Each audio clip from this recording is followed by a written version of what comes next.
Oh, I have to take the thing off the front of the thing. Yeah, take the thing off the front of the thing. That's a technical term. Not really.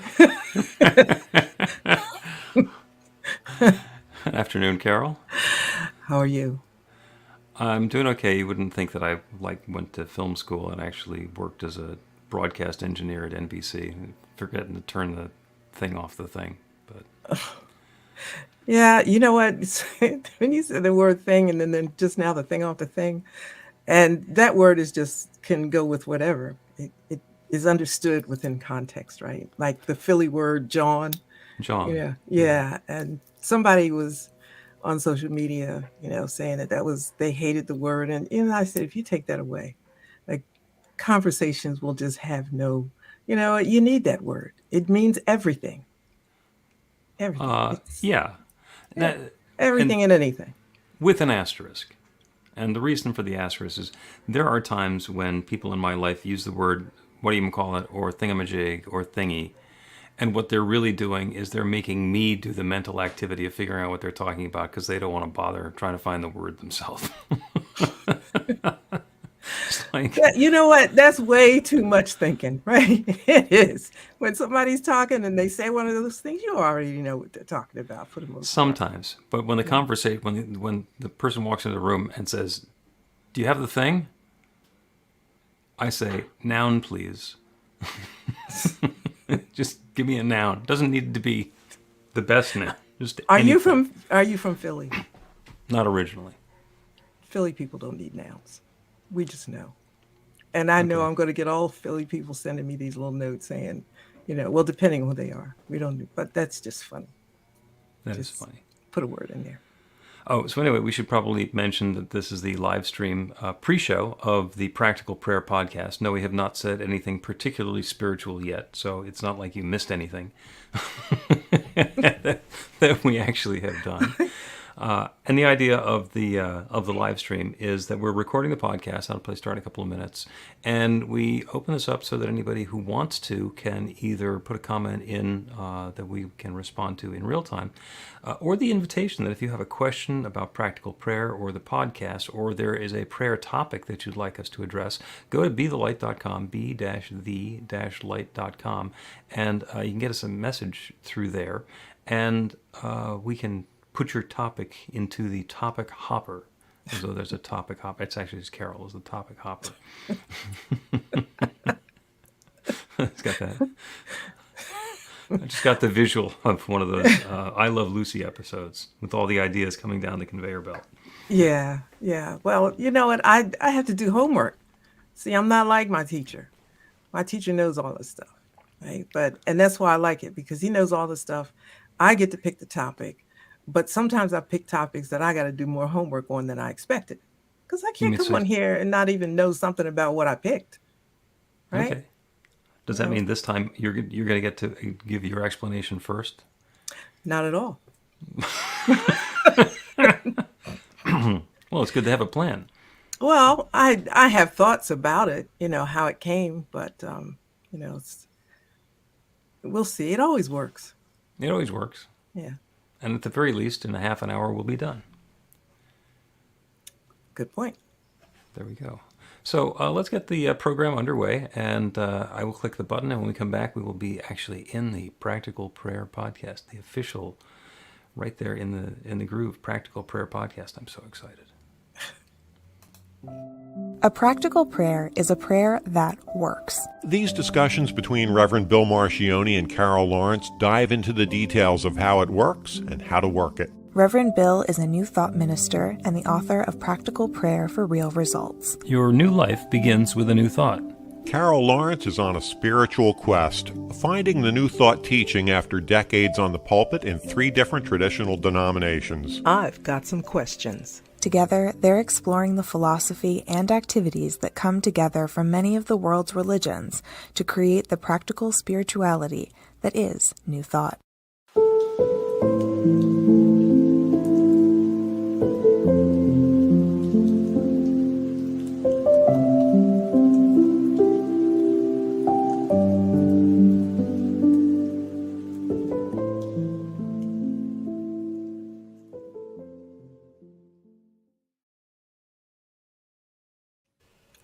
Welcome to the Practical Prayer Podcast. I'm Carol, here with Reverend Dr. Bill Marchiony. I always try to figure out whether you're on this side or this side. I am right here. Right here. I am Okay. centered and balanced and whole Okay. to the greatest degree that is possible. I like that. We'll go with So, that. yeah. Today you have a topic, or perhaps it's a pair of topics Yes. that has occurred to you to discuss, which is Heaven and hell. heaven and hell. And that seems like it's something that's important because there are those traditions that tell us that if we don't do things properly, we will go to one, and if we do things in an orderly fashion, we will go to the other, and it has meaning. Yeah. These topics, these two, are particularly interesting and bothersome to me. As a pastor of 30 plus years, those two subjects are always front and center and have a whole lot of stuff attached to them. And I mean this with the utmost respect as we go through this conversation. I really do. But I'm very sensitive about what the concept of both of them have done to people, in their everyday lives, particularly hell, based on fear, which is just an awful thing because then it tracks a whole lot of other stuff. Once you can make a person afraid of anything, you can make them afraid of everything. You can control them. And hell is that. And it's become such an integral part of our culture, the human condition, that people don't even realize they're controlled. And it just, you could track, I'm not saying it started in the church. I'm not saying that. So don't get mad at me, church people. I'm just saying it's an awfully convenient tool, but it's very cruel. And yeah. It's one of those questions that we don't have a real solid answer for, which, I mean, everybody knows that we're here. And we heard the stories about what life was like before we were born. Mom and dad got together and either decided to have a baby or were surprised to be having a baby or whatever our origin story happens to be. And here we are, and we look around at the people who were here, and then every once in a while, one of them drops off and the life goes away. And then what happens to them? And that's big because it's here and then it's not here. So we don't really know what was going on before we got here. And we don't know what's going to happen and what's going on after we leave here. So there's a real desire to have some level of comfort, like, do I just go away? Do I just completely vanish? Or does the essence of me stick around? Or do I just, like walking onto a different set of a TV show? I go through the door and now I'm doing something different. And we don't know. And I think that's probably an intentional part of the mystery of humanity, is that we don't know, and so we get to find out. And I'll have my story about the roller coaster probably a little bit later on. Heaven and hell is if you follow the rules and behave yourself and do whatever is prescribed, you get to go to heaven, which is the good place. And if not, you get to go to hell, which is the bad place. And heaven is a place of reward, and hell is a place of punishment. And there's all the stuff that thou shalt do or shalt not do in order to get into one or the other. And then there's the mechanisms that you can use to do some of the stuff that thou shalt not do and do it anyway, and let somebody say, well, you're now off the hook because you've done something else in addition, and all the rest of it. And it's basically to sort ourselves into heaven or hell.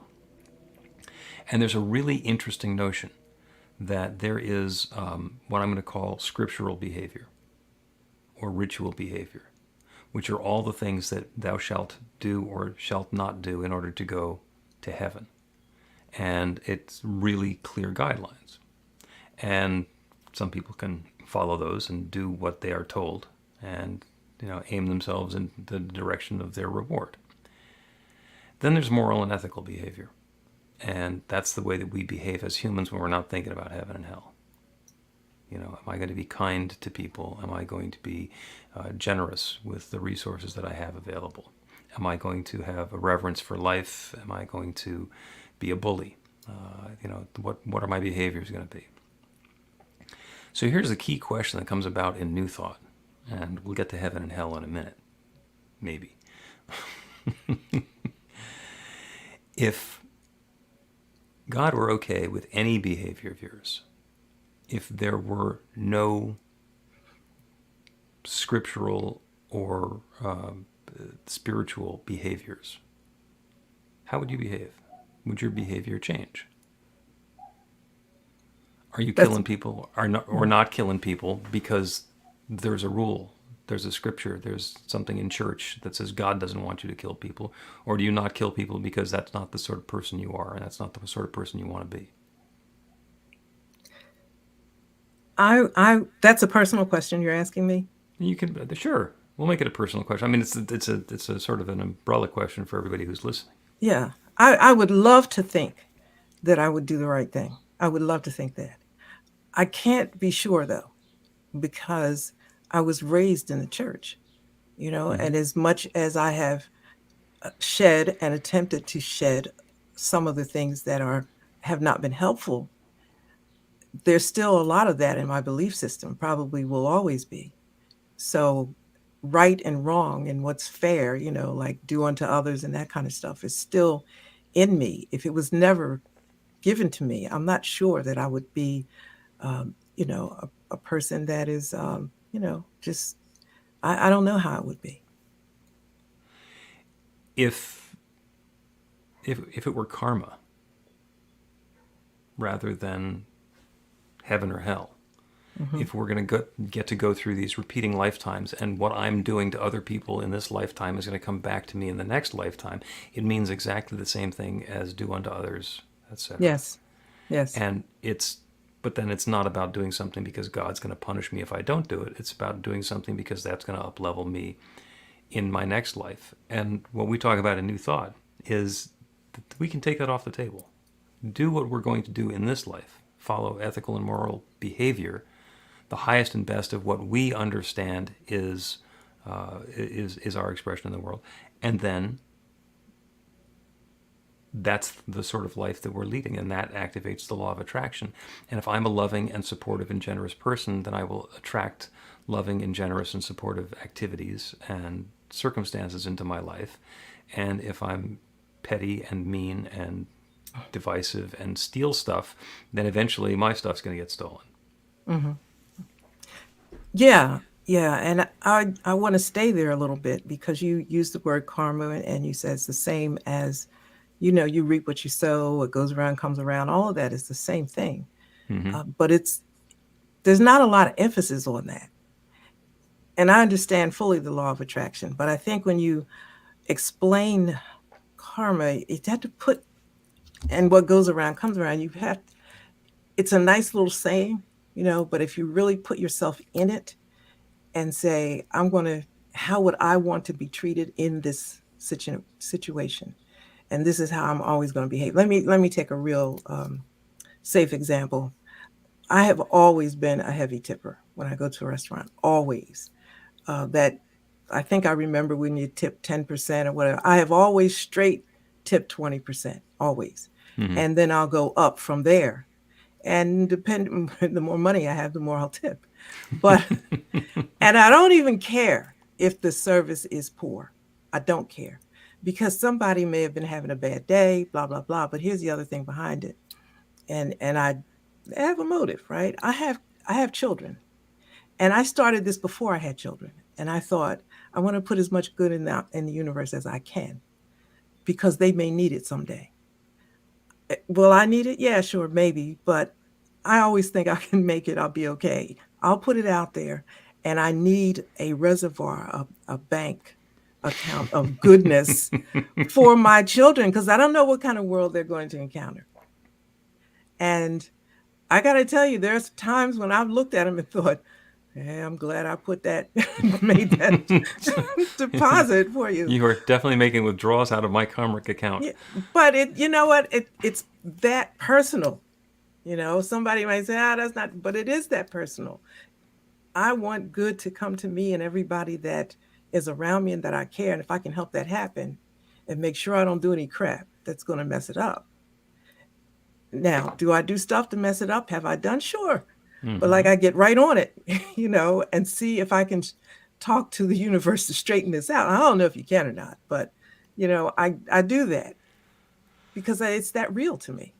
Yeah, and I think that coming into alignment and understanding of past behaviors or attitudes or beliefs that we've had that were wrong thinking or unhelpful or just unloving.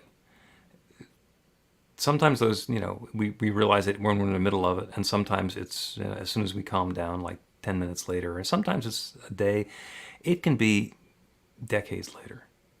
We realize, there was that situation that I was in that I didn't understand at the time, and boy, if I knew then what I know now, I would have behaved so much differently.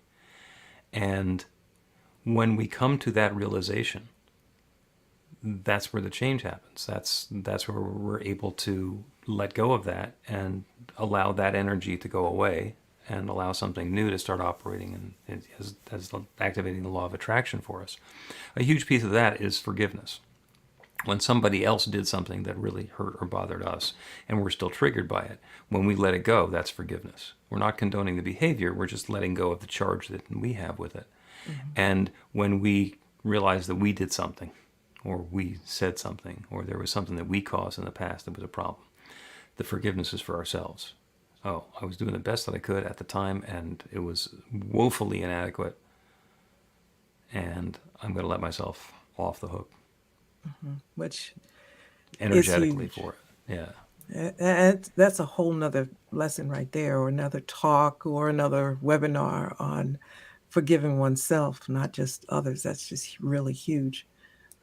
But that, to me, this whole conversation takes hell and heaven out of the equation, really, because I don't need you to scare me about what's going to happen in my life after I leave here. We're not talking about that right now, but I got my idea of how it goes. You said in the beginning, well, we don't know. I'm thinking, yeah, you don't know, but I know. But key on that. But I don't need the fear of hell to make me do what is right by you and by me and anybody. What I think is right.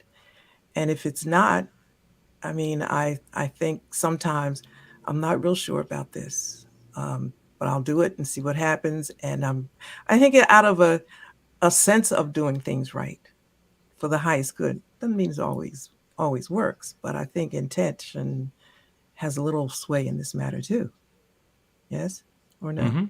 I completely think so. And it's not the activities that we're involved in. There's a lot of killing that's going on in the world, and the people who are doing it are not saying, "Hey, I'm going to get punished and go to hell for this." It's like this is something that's going on right now, and I'm doing the best that I can. A friend of mine is very religious, seriously religious. Started out being devout Christian when I met him. He's now a rabbi. So in all of his traditions, there's "Thou shalt not kill." And he was a sniper in the Marines in active duty, and he's done that on numerous occasions. You got to reconcile that. Does that mean he's going to hell? It says right there, isn't it, like the commandment, "Thou shalt not kill." But that was the job. That was what was going on. And it also says that thing about adultery, and same guy, involved in that one as well. Is he going to hell? I don't know. He certainly has spent some time in hell on earth. Not necessarily dealing with those things, but dealing with the aspects of his life that were possibly brought on by those. Some of them definitely brought on by those. Well, that's exactly right, what you said when you talked about the commandments. I was running through them in my head, and I'm thinking, okay, so it didn't really say if you do this, you're going to hell. It's like what the addendum that was attached to it. And so if you take I had to start with taking hell and heaven out of it altogether. And now what does it say? And it leaves the onus on me to decide what is right for me and everybody concerned, and how is this going to play out when it boomerangs back, you know? And that's I think if you stand in those shoes and think about that, it determines how you will behave. It will determine your decisions. I mean, soldiers go to war, they have a choice? I mean, they're commanders and all of that. They have to do what is passed down to them. And that's part of what scripture teaches too. You honor those people that have charge over you and all of that. But in the midnight hour, if you take away the threat, what does your heart say? What's your God voice saying to you? You don't kill somebody, or you don't commit adultery because you're going to hell. You don't do it because it's going to hurt. It's going to hurt somebody else. It's going to hurt you. It's going to hurt a whole host of people all around you. That'll help you make a decision, I think. Yeah. Well, I mean, and we find examples all over Scripture about people doing things that aren't in the commandments, and that being a good thing rather than a bad thing. There's that Exodus story, as Moses has taken the tribe, through the Red Sea, and it parts and they make their way to the Promised Land, and then the army that's following them, the sea closes in on them. I got to figure that was a pretty significant thou shalt not kill event going on, and then there's Moses with his accomplice God doing it, and it was a yay team. But how do you reconcile those things? I think what it comes down to for heaven and hell is they let us use one of our favorite things when we have an external God. When we think God is outside of us, we think that heaven and hell are arbitrary alternatives, and God is going to send us to the one where God thinks that we belong. And the key that keeps coming down to is blame. Mm-hmm. If we have heaven and hell, and we have God out there making decisions, then we can blame somebody other than ourselves for the silly mess that we got into. And oh, by the way, even if it was something that I knew I shouldn't do, and I did it anyway, well, that was the devil tempting me. We get to blame it on the devil. And so now it's somebody else's fault, somebody else's problem, and I don't have to worry about my moral or ethical behavior as long as I have blame. Well, that brings me to where I always start. I read this. I know this is your fault. You made me think about this book. Yeah. As a Man Thinketh, James Allen. Mm-hmm. I think that is an incredible book. It's only 24 pages. And they have it. So if you want to read it and you're worried about the male central language, the, gender insensitivity, it's As a Man Thinketh, As a Woman Thinketh, As You Thinketh. They've fixed the title, but the book is the same. And it puts the onus for our decisions squarely upon us in terms of the choices that we make. And I'll never forget when I first read that book. I read that book right while I was in the church, heavily in this seat of indoctrination. And I read it and I thought, whoa, I don't think this is correct, right? Because there's no God in here punishing you and all of that. But it had such a huge appeal to me in some way. And so I read it over and over again. And I thought, if you read this book, you have no need for heaven or hell. You really don't. You are responsible. And if you decide not to be responsible, it's because that's what you want to do. So then you go run get the devil, and you can use the devil to blame. Mm-hmm. But you can come right back to this book and I recommend that book to everybody that I work with under whatever it is I'm doing. Yeah. Let's take some time to read this together, and we can see, because we can get on the same page. Yeah, then it becomes moral and ethical behavior rather than prescribed spiritual or scriptural behavior. Let's take a break and come back and talk about the samurai. Learn to put practical prayer to work in your life.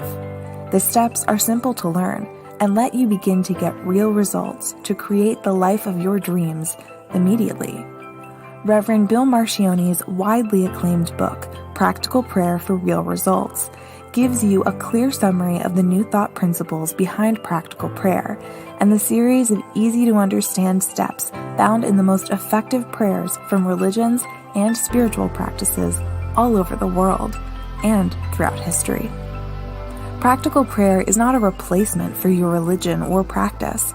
It's a technique to make the work you do in consciousness even more effective.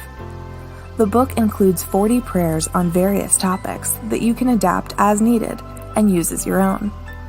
Practical Prayer for Real Results is available in paperback, Kindle, and audiobook on Amazon or at b-the-light.com. That's b-the-light.com. Welcome back to the Practical Prayer Podcast. I'm Carol, here with Reverend Dr. Bill Marchiony. We've been talking about heaven and hell. We're going to talk about the samurai. And I'm also noticing that your name has been getting shorter and shorter. Well, when I met you, you were Carol L. Lawrence, and we started doing the podcast, and you were Carol Lawrence, and now you're just Carol. And before long, it's going to be, hi, I'm K. Well, first of all, when you see my name written, it's the L in the middle because there's this movie star named Carol Lawrence, and I can't turn to the right or to the left because, she's got everything on a lock, right? All of the domains and stuff like that. So I had to put the L in there to be able to use my own name. And then when you put my name up here, right, we're going to do this podcast, you put the Lawrence in there. And I did something with you. I won't forget this. And I put Carol. And somebody wanted me to put my last name. And I'm thinking, listen, my name is Carol. This is my brand, Carol. Carol. Okay, just so share. You're our share. You know what? I have a domain name it's justcarol.net. That's it. Just JUST Carol.net. So now I'm waiting on somebody to say, why do you not have a capital? It's just, Carol. Carol. It's Carol. It's Carol. Yes. All right. We were talking about heaven and hell with Carol, or K. And I was going to tell you the story about the samurai. So the samurai wants to know about heaven and hell. So he goes and he finds this monk. And the towering big samurai says to the monk, tell me about heaven and hell. And the monk looks up at him and says, I couldn't teach you about heaven and hell if I tried because you stink. You are not nearly smart enough or insightful enough to understand it. Your sword is rusty. You couldn't handle it if I were to try and tell you about heaven and hell. And the samurai gets furious. And he takes out his sword and he holds it over his head and he's about to strike the monk dead. And the monk says, that's hell. And the samurai is overcome with emotion that this monk would give his life to teach this lesson. He is so, so thankful and so grateful that he breaks down in tears of gratitude. And the monk says, that's heaven.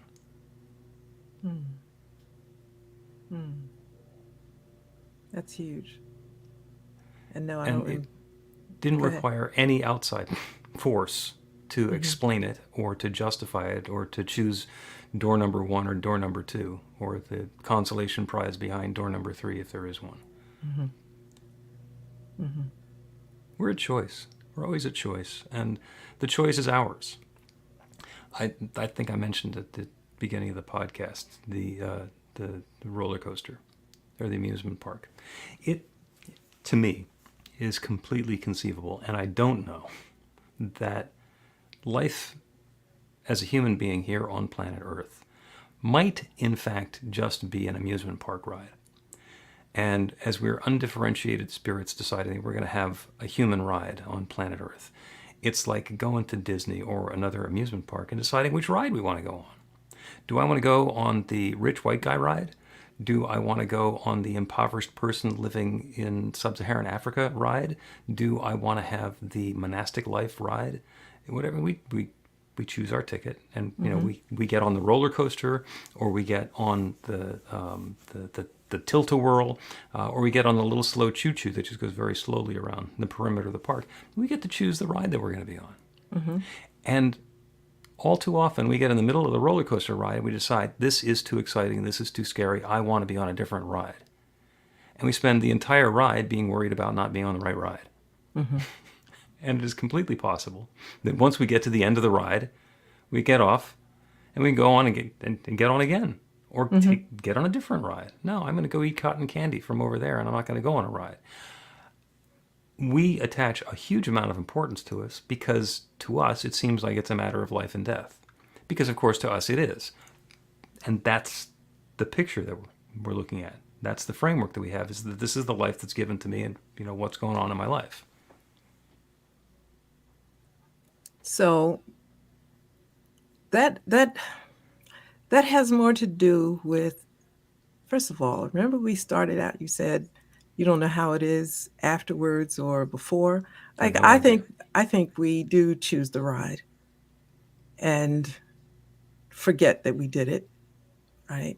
And so we're going and maybe want to get off this ride and get on the other ride. The jury is still out with her, come back again and do it again. Maybe.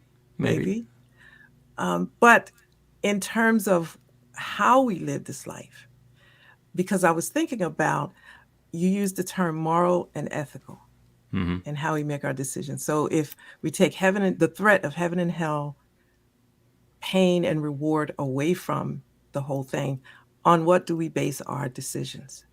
And you use moral and ethical, which each of those have a set of standards that we agree upon. So it's written down or unwritten somewhere that this is the ethical way that we're going to behave. And the trouble there is that what's moral to one person may not be to another. And what's ethical in this, I mean, we don't like it, we may not like it, but think about it. There are people that I think something is like really important and it's like terribly wrong if you do that. And others would say, not really. In another country, it's a little bit different. Mm-hmm. Well, I mean, that's where the golden rule comes in. Do unto others as you would have them do unto you. Now, that leaves plenty of wiggle room for us doing things to other people that they don't want us to do to them, but we'd be perfectly happy if they'd do to us, or somebody would do to us. And still, to me, that's the best way of gauging it. When I was in business and we were doing sales, and we're putting a deal together, when we look at the deal and look at the fairness of the deal or the proposal, I like to look at it and say, which side of this deal would I really prefer to have? Mm-hmm. And if it's like, I want to be the seller or I want to be the buyer, definitely, because they're getting the better part of the deal, then it's not a good deal.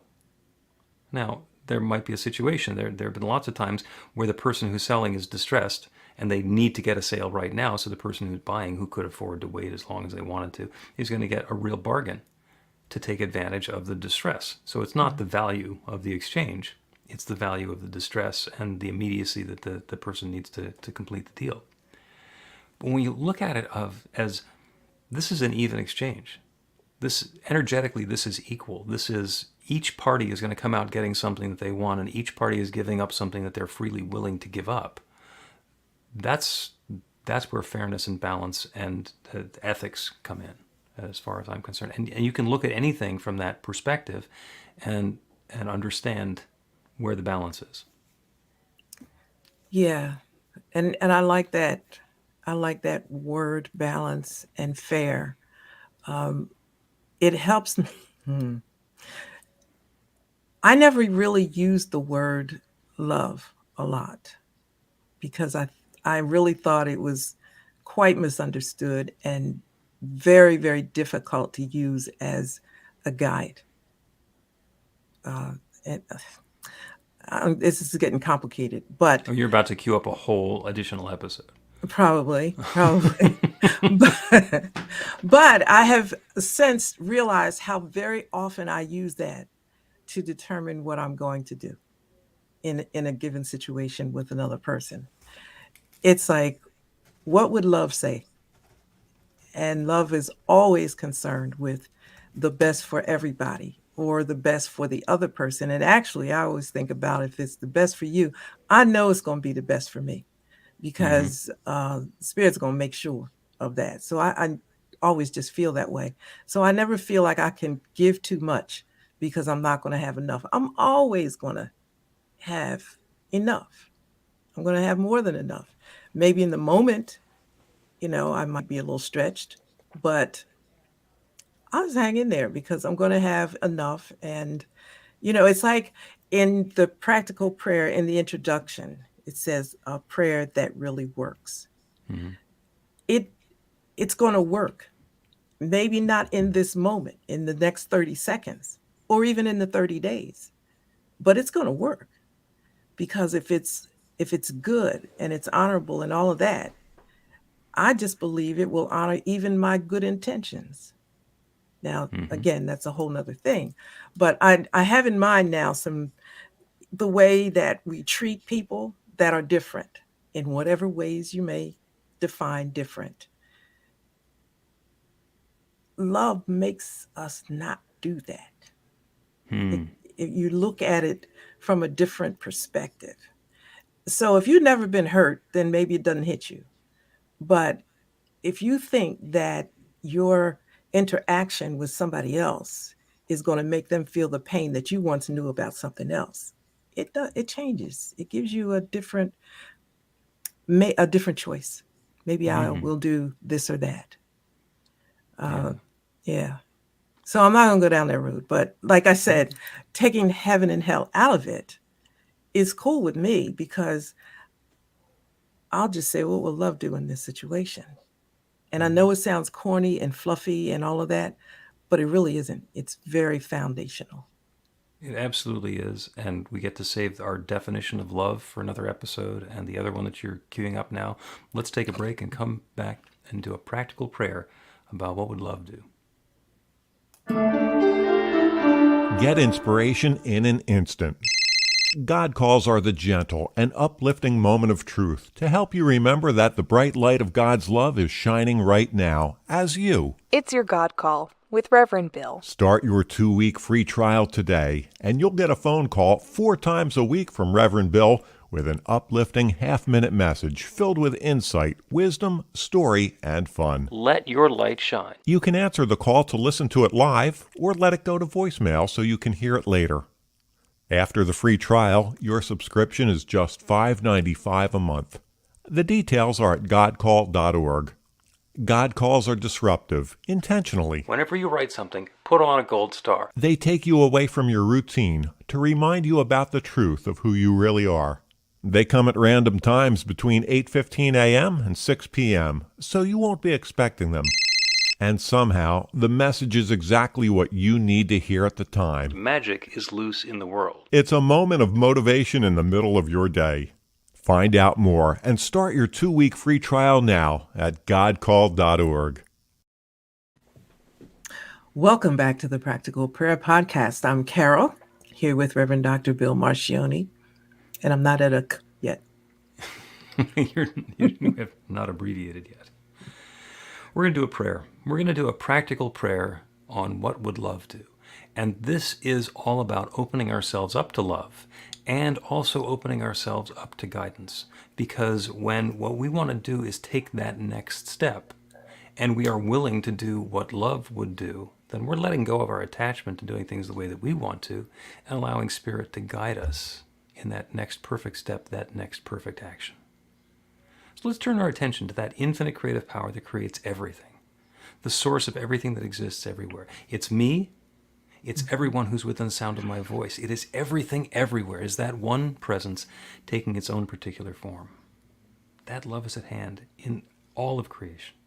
Because in the beginning, there was only the one, only that divine intelligence, only that infinite energy, that limitless substance that began sharing itself. Whether it was the Big Bang or in the beginning there was darkness and void and let there be light. Whatever it was, it's all coming from that one. It is all that divine presence, that one, expressing and sharing and recombining upon itself to create everything that exists everywhere. That creative process is love itself. So we are formed not with love, we are formed from love. We are formed as love. We are each individually and all together that divine love expressed in a unique and wonderful way. So that love is at hand, right here and now. That infinite intelligence that knows how to create this entire manifest universe indwells us, each of us individually, all of us together, right here, right now, and always. Love is the truth and the essence and the core of what and who we are. So the claim that I make right now is that in this next moment, in this next activity, in this next step that each of us is taking, that we are guided with a clear understanding of what love would do. We are each opening to the insight and the awareness and to the suggestion of what would love do in this circumstance or this situation. And it applies whether we're going through the humdrum day-to-day experience of our lives, if we're experiencing something that is particularly delightful, we have an opportunity to do something to uplift and continue that. What would love do? Do that. And if we're facing a challenging situation or circumstance or a difficult choice, we open ourselves up to that insight, to that wisdom, to that guidance. What would love do now? And allow that still small voice to inform us so that we know that next best perfect step to take. And sometimes it's really obvious. Sometimes it's very clear what love would do, and it's easy to do that. And sometimes it's more challenging. Sometimes it seems like it's going to be a circuitous path that I want to be going in that direction, but I'm being told to go in this direction. Sometimes it shows up seeming like tough love. The thing that I want to do is going to seem harsh or be met with criticism. And always that infinite intelligence, that divine presence is willing to share itself, to provide that guidance, that still small voice as to what is next and what is best for us. What would love do now? What would love do next as me, as each of us, as each activity? What is my next perfect step now? And as we open ourselves up to that guidance, the next step is revealed, and each of us is taking it with calm confidence and comfort, taking that next step into love and more love and more love, allowing the good to fill us, to overflow and flow through us and fill up the world around us. What love would do is bring in more love, and that's what's going on now for each of us and for all of us, and I'm so, so grateful for it. I'm grateful for the good that's at hand. I'm grateful for the flow of love that's happening now. And I'm grateful for the awareness of this creative process and the ability to speak this word of intention, of invitation, and release it into that same creative law that has created everything. And to know without any question, without any doubt, without any hesitation, that it is creating this now. And so I let it be. And so it is. Amen. The Practical Prayer Podcast with Reverend Bill Marchiony and Carol Lawrence is a production of BeTheLight.com. be-the-light.com. Where you can find more information about practical prayer for real results. Our theme is by Music of Wisdom. You can learn about the spiritual community of New Thought Philadelphia with daily guided meditations, Weekly celebrations of spirit, and Reverend Bill's classes in practical spirituality at newthoughtphilly.org.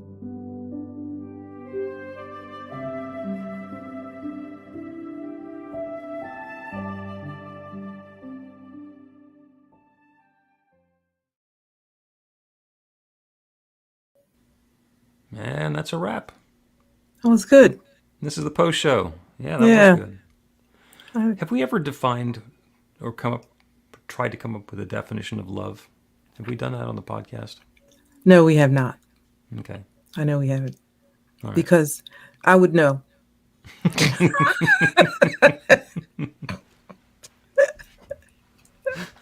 Yes, you would. You would know. So, yeah, if you want to, that could be another episode sometime. I'm not going to prompt you for anything or tell you when it's going to happen, because what the heck do I know? Listen, I just go with what Spirit says, right? That's what would love do now? And it's interesting that because I said I would know, because, I tell the story about me having only 3 warm fuzzies. When they came. And I love my story about 3 warm fuzzies because it has a lot. It includes before coming here. You said you don't know what it was like before. I had this whole story about what it was like before. Anyway, when you don't have a lot of warm fuzzies, words like love and the idea and the feeling that it conjures up, you have to find a way to work with it. How does it fit? Because I'm task oriented. So the idea of love being involved in my work is like, well, this is getting in the way. And I really don't have any warm fuzzies here. So that's how a task oriented person looks at it. But um, life sets in, and helps you define what love is. Right. So I don't think I have any more warm fuzzies than I ever did, but I think I see how love defines itself in our lives because I've been faced with decisions about how I'm going to think about things, and when I come up with the way I'm going to think about it, it could only be dictated by love. Hmm. That's just because nothing else is going to work. It doesn't fit the definition of anything else. So I'm okay. I see this, and so I had to work with it. I'm just like sharing some things, right? Because this thing says I'm on a quest. Well, when you're on a quest, you are faced with a lot of things that you need to question, about what you've been taught, and even not what you've been taught by your own particular nature of not having warm fuzzies and Yeah. how to make unwarm fuzzy decisions that are warm and fuzzy. Or do what's going to be positive and uplifting without having a warm fuzzy about it. Maybe that's tougher. Maybe if you just see something, oh, warm fuzzy, I want to do that because it's warm and fuzzy. Is that easier? I don't Is know that because easier than trying to figure it out? I don't know. I don't know. I don't have them. So I never was in that position to think, oh, this is a warm, fuzzy way to do it. It's, to me, it gets down to, well, we're going to talk about it, but what does love demand in this? And demand is a hard word, I know, because it seems negative, but it is not. It's, love is the strongest thing ever. Yeah. And so how does it undergird this, direct this, protect this, make it make sense? If we take it back to the basics, to the foundation, to the fundamentals, which is that it's all God and it's all love. Everything that Mhm. exists is God and sharing itself as its creation. Everything is God's love unfolding in its own way. That means that warm fuzzies is just a different way of experiencing God's love, and being clinically analytical and rationally understanding is just another way of expressing God's love without access to the warm fuzzies, or perhaps without the need for the warm fuzzies. Who knows? And if everything is love, then even the crappy stuff, even the wars and the atrocities and the tragedies, when you look at it in a long enough timeline or from the right perspective or the appropriate perspective, you understand that that's love unfolding as well. This horrible thing happened because it could happen, and now that it's happened, it doesn't have to happen again. Or we've seen that happen, and now we can use that as cautionary evidence of why not to do that again. There's all kinds of ways that love can be shown up. Last week, by the way, was Thomas Midgley Jr.'s birthday. Thomas Midgley Jr. was a chemist, a very successful chemist and businessman in the late 19th and early 20th century. Had a couple of key chemical inventions to his name, which made him very, very successful and very prestigious. The first one was he's the guy who put lead in leaded gasoline. Made a lot of money. Poisoned the environment and a lot of people, including himself. But he was the one who put lead in leaded gasoline. And then after he recovered from the lead poisoning, he came back and worked on another project for refrigeration and air conditioning. He invented Freon. And he died early, and probably thank God, because if he'd had time for a third environmental catastrophe, he might have done us in. So it's hard to tell how love was unfolding in those circumstances, but maybe the personal tragedy that took him was love unfolding in its own way for the rest of the planet. I don't know. Yeah, I don't know about that either. I could dig it out because I'll dig it out and find. I think, I think love simply makes sense. It just makes sense. So I look for what makes sense in this situation, or what in my behavior makes sense to do right now. Yeah.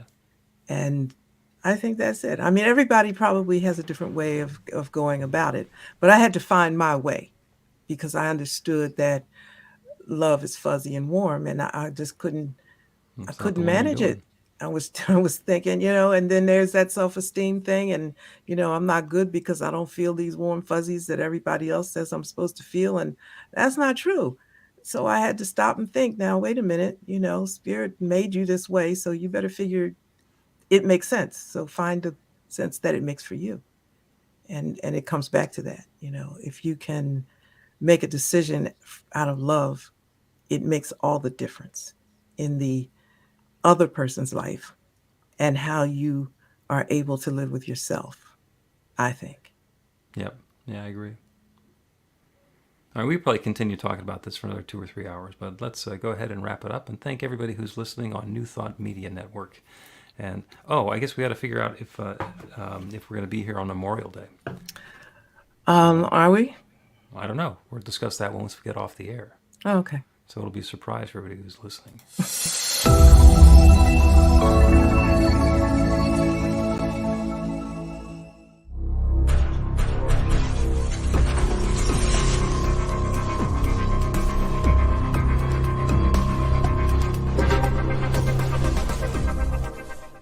New Thought Media Network. We are a global broadcast network of positive music, media, and entertainment, inspiring humanity's evolution along the journey of enlightenment and creating a world of love, peace, empowerment, and prosperity for all.